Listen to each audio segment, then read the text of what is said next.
Imagine living in a time not too long ago, really, 1901, when all of our grandparents, great-grandparents were young, or at least in a young adult life, working and going along in life. This was a time when atrocities in the workplace were common and completely ignored.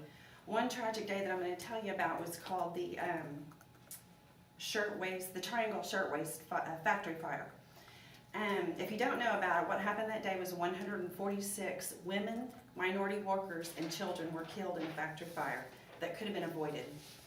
The owners didn't trust the workers, so they locked down all the doors except for one, and you could only exit one person at a time. A fire broke out, and so everybody wasn't able to get out, and 146 people died that day. It was an absolute tragedy. At the time, these workers were being paid $1.50 a week and working 70 to 80 hours a week, and were not even able to survive on those on that pay. Defects in their product were being taken out of the pay, and they were under surveillance all the time. Even when they went to the restroom, they couldn't be in there long enough to take more than a break, but they needed just to use the restroom. I've worked in human resources for over 15 years, and up till about 2 years ago, I knew nothing about Eleanor Roosevelt. I admire the work that I have come to know her for, and that's what I'm going to tell you about today.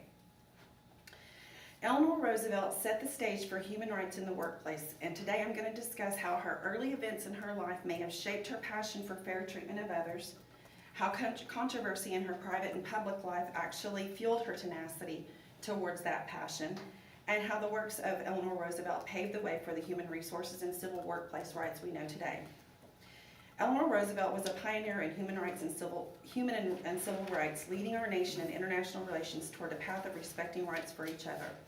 Eleanor Roosevelt was born in 1884 and died in 1962.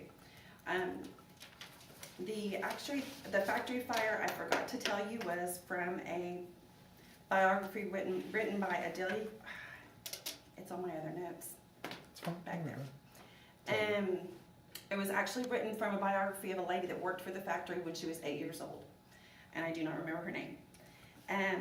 Eleanor Roosevelt had a very unhappy childhood. She considered herself to be the ugly duckling of her family. She lost both of her parents and a brother at a very young age, and at 15 was sent to London to study school abroad. I feel like that probably her being the underdog led her to probably want to strive for other people's rights, and that's probably what put her down that path. After studying abroad, she returned to the United States and met and married her fifth cousin, Franklin Delano Roosevelt, who became President of the United States at a later date. After a rough start in their marriage because of her controlling mother-in-law who never approved of their marriage, she then discovered that her husband was having extramarital affairs, and one in particular that had lasted for a great long time, and he actually cared for the woman quite a bit. Instead of letting that spiral her downwards, she actually used that to further her podium in the political arena. After her husband was struck ill with polio, Eleanor became the first woman to ever deliver speeches for or campaign for her husband. Wikipedia tells us she is known as the longest First Lady to serve 4 terms, and was called by some the world's First Lady. Although she was widely respected, she was also hugely controversial. She didn't care whose toes she had to step on, and publicly did so even to her own husband. It wasn't popular to stand for the rights of women, minority workers, African Americans, and Asian Americans, which she fought for during that day. After gaining respect for the next 20 years, she worked to get her initiative recognized as law. Eleanor was a pioneer and helped lead the way in the beginning stages of human rights, and although substantial laws were not passed until after a couple of years of her death, several laws that were put into place that she had lobbied for were discrimination against a person's race, sex, religion, color, or national origin, and later was updated to include age, disability, and genetic information. Today I told you why I think Eleanor Roosevelt's childhood and early life gave her passion for human rights, and that her public and private controversial life did not stifle her, however drove her to succeed. And lastly, how she set the stage for human resources and civil rights as we know it today.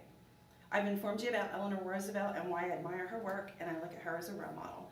In closing, another example of labor laws that were adopted by the Department of Labor that she initiated were minimum wage, abolishment of child labor, and a 40-hour work week. These laws became into effect because she sat on the board that was commissioned by the Department of Labor to study the factory fire I told you about at the beginning of the speech.